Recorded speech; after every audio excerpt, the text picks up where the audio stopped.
লক্ষ্য হবে তিনটি: এক, অবৈধ অস্ত্র উদ্ধার; দুই, চিহ্নিত সন্ত্রাসীদেরকে গ্রেপ্তার এবং আইনের আওতায় নিয়ে আসা। এবারের নির্বাচন আমাদের জাতীয় জীবনে সম্ভবত দি মোস্ট কনসিকুয়েন্সিয়াল ইলেকশন।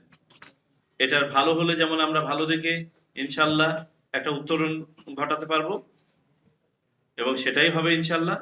আর আল্লাহ না করুক যদি এটা ভালো করতে না পারি, তাহলে এটার পরিণতি আমাদের সবাইকে ভোগ করতে হবে। এই নির্বাচন ভালো হতে হবে, সুষ্ঠু হতে হবে, গ্রহণযোগ্য হতে হবে, নিরপেক্ষ হতে হবে, নিরাপদ হতে হবে।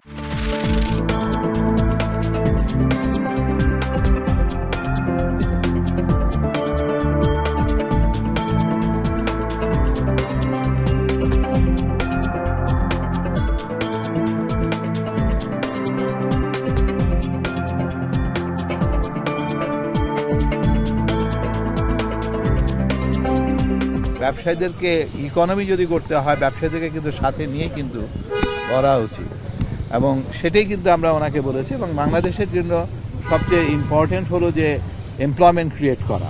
আমরা চেয়েছি যে সরকার যদি অর্থনৈতিক উন্নয়ন করতে হয়, যে কোনো সরকার যে ব্যবসায়ীদের কনফিডেন্স আনতে হবে। সব সমস্যাগুলো আলোচনা হয়েছে এবং উনি খুব ধৈর্য ধরে শুনেছেন সকলের কথা দীর্ঘ সময় ধরে, এবং এগুলোর সমাধানের প্রতিশ্রুতি উনি দিয়েছেন।